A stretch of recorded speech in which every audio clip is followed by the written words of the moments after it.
Alamin ang latest weather update ngayon dito sa Sir Aris Official Weather News Today. Tingnan natin dito sa ating latest satellite images itong mga makakapal na kaulapan na umiiral sa central section ng ating bansa. More in particular, itong Southern Luzon, Visayas area ay ang patuloy na epekto nitong shoreline ay salubungan ng mainit at malamig na hangin. Kaya for the next 24 hours, starting ngayong hapon, makakaranas tayo ng mga kaulapan at kalat-kalat na pagulan, pagkulog at pagkidlat na dulot ng shoreline dito sa buong Visayas, buong Bicol Region, buong Mimaropa at malaking bahagi ng Calabarzon, pati na rin dito sa area ng Dinagat Islands.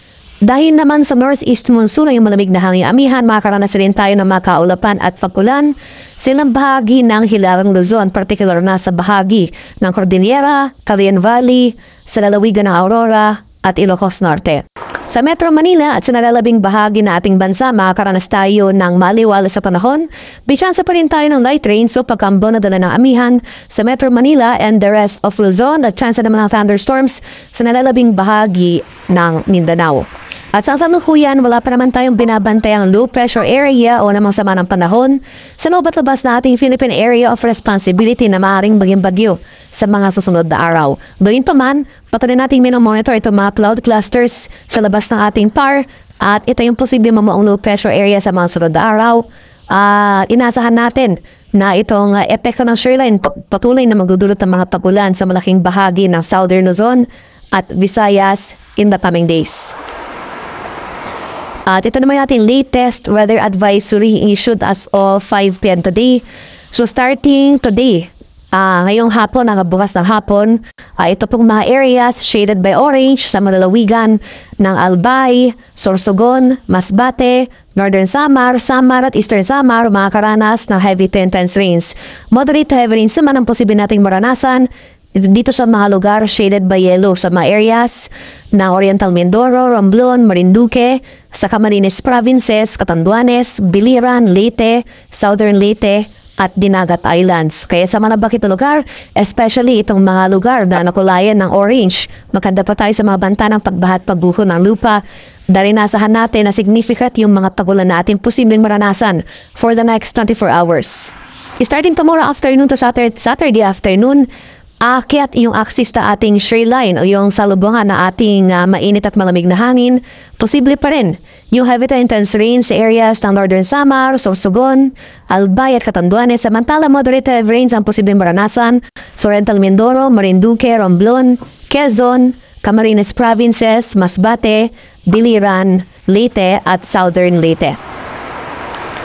And pagsapit ng Saturday afternoon to Sunday afternoon, at patuloy yung pag-akyat ng axis sa ating shoreline. So mababawasan din mga pagulan sa ilang bahagi ng Visayas, magpapatuloy pa rin mga pagulan sa malaking bahagi ng Southern Luzon. So posible pa rin yung heavy to intense rains, muli ito pa yung mga areas shaded by orange sa bahagi ng Quezon, moderate heavy rains naman sa Camarines Norte, Camarines Sur, pati na rin dito sa lalawigan ng Bulacan. Kaya patuloy tayo mantabay sa mga updates na ini-issue ng Pag-asa ukol sa shoreline tulad ng mga ating localized warnings, ating mga heavy rainfall warnings or rainfall advisories na ini-issue ng ating mga kasamahan sa Pag-asa Regional Centers sa ating mga lokalidad.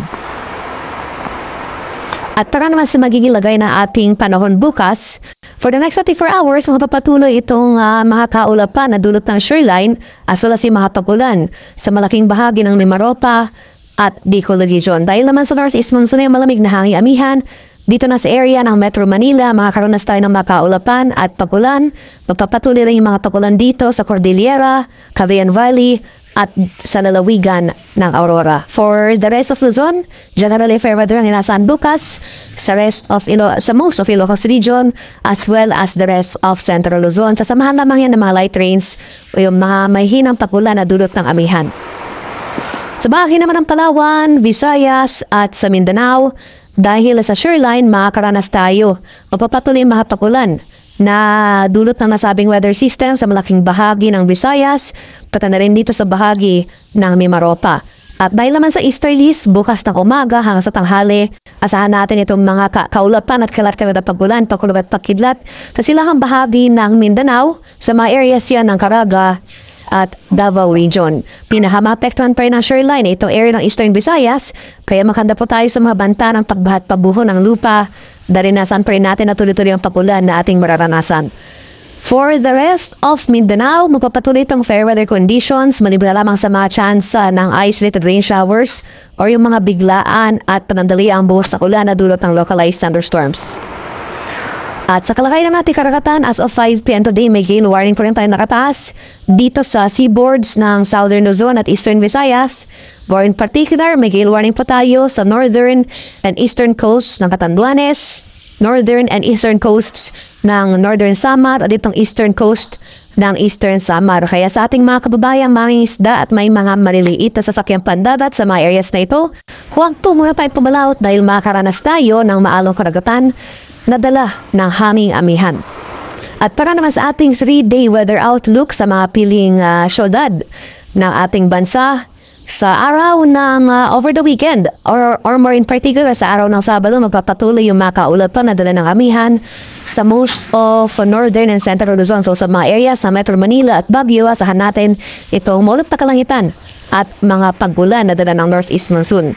Pero itong area naman ng Bicol Region sa Legazpi City, dahil naman sa shoreline, ito nga yung convergence ng mainit at malamig na hangin, magpapatuloy itong mga tuloy-tuloy at malalakas na kaulapan at mga buhos ng ulan.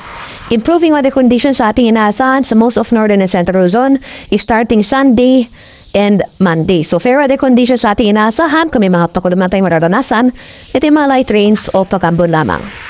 Sa bahagi naman ng Visayas, improving weather conditions na ating inaasahan over the weekend sa mga syudad ng Metro Cebu, Iloilo City at Tacloban City. Magpapatuloy itong bahagyang maulap hanggang sa maulap na papawirin, sasamahan lamang yan ng mga biglaan at panandaliang pagulan na dulot ng thunderstorms. At pagsapit naman ng Monday next week, dahil sa epekto nitong posible epekto nitong Intertropical Convergence Zone, ITCZ, inasahan natin na posible tayong makaranas ng mataas na tsansa ng kaulapan at kalat-kalat ng mga pagulan, pagpulog at pagkilat sa malaking bahagi ng Visayas. Sa areas naman ng Mindanao, for the next 3 days over the weekend, magpapatuloy yung maliwanag sa panahon sa malaking bahagi ng Mindanao, fair weather conditions, mainit at malinsangan, at pitsansa pa rin ng mga pagulan na dulot ng thunderstorms. Pero itong eastern section ng Mindanao, more in particular itong mga lugar ng Caraga at Davao Region, starting on Monday, dahil rin sa ITCZ, asama rin natin itong mataas na tsansa ng mga pagulan. Inasahan natin yung mga pagulan na ito magtatagal ng buong araw. Pero for that day, the rest of Mindanao, fair weather ang ating inasahan. At ang haring araw dito sa Kamanilaan ay lulubog mamayang 5:58 ng hapon at sisikat naman bukas sa kanap na 6:23 ng umaga.